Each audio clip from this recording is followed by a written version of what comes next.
zašto je Kain ubio Avelja?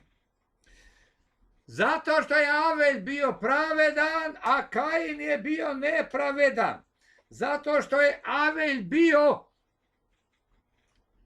vera i ljubav, a Kain predstavlja samo veru, bez ljubavi. Zato je Kain ubio Avelja. I dan danas, vidite, ovi ljudi koji protiv mene pričaju, to su ljudi koji samo imaju veru, a nemaju ljubav. A to su protestanti, recimo, najpoznatiji primer. Oni se spašavaju kroz veru, ne kroz ljubav. I nemaju ljubavi.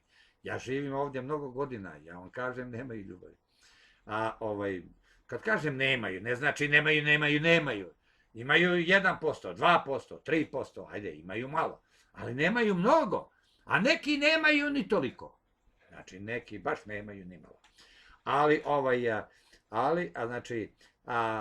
Kain predstavlja, pazite, Kain i Abel to nisu osobe, to su predstave, to ništa nije bukvalno tačno, to su bajke, ali koje imaju duhovni smisao. Znači, to je, Kain je ubio Avelja, vera bez dela uvek hoće da ubije čoveka koji ima i veru i dela. Uvek se bune i bore protiv ljudi koji imaju i veru i dela, i veru i ljubav. Protiv njih se bore oni koji imaju samo veru.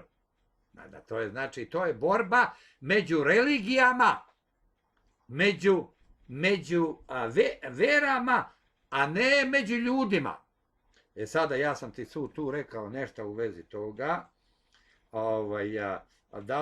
Ajde da neću da ajde da ne idem dalje mnogo. Da li je The Book of Enoch dio ili deo Biblije? I kako ga objasniti?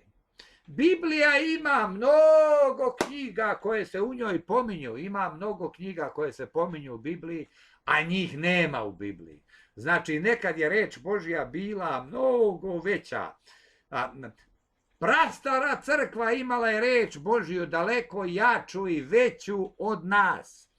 Ali te knjige su izgubljene, te knjige su ostavljene po strani jer mi nismo dostojni tih knjiga i mi ih ne bi razumeli. To nije za nas.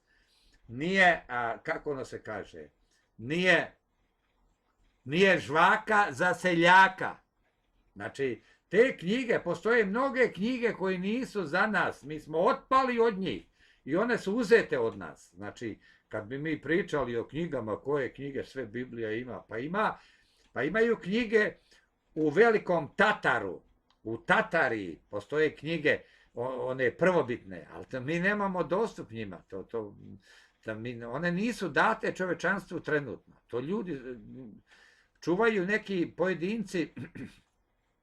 Čovečanstvo ništa o tome ne zna. To će biti otkriveno jednog dana. Mi ćemo naći sve te knjige koje su bile Božja reč nekada. Znači, pored knjige Enohove ima još mnogo knjiga koje se pominju i u Bibliji, ali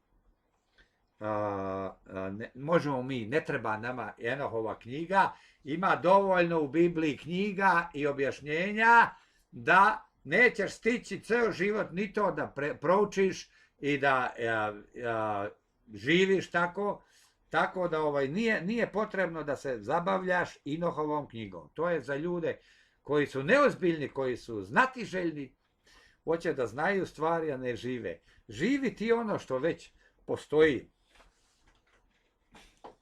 Evo ovdje nema knjige Enohove, ali ako ti budeš ovo savladao, neće ti trebati knjiga Enohova. Imaš dovoljno, više nego što možeš da savladaš. Znači, zaboravi trenutno za knjigu Enohovu.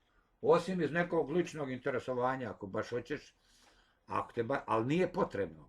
Zato neću da se zadržavam na tome dalje. Kako ga objasniti? Enoh ili Enoh nije čovek, nego crkva. To je crkva bila idealna, crkva koja je imala i veru i ljubav. Zato je Gospod uzeo od ljudi koji nisu bili takvi. Znači, sad, da se ne upuštam u objašnjenje, Enoh je crkva koja je trajala samo 365 godina na zemlji, tako da nije mnogo dugo trajala, ali je bila. I znači, ne radi se o čoveku, to opet bukvalisti pojma nemaju, oni misle da je to čovek bio. Bukvalisti sve pogrešno shvataju.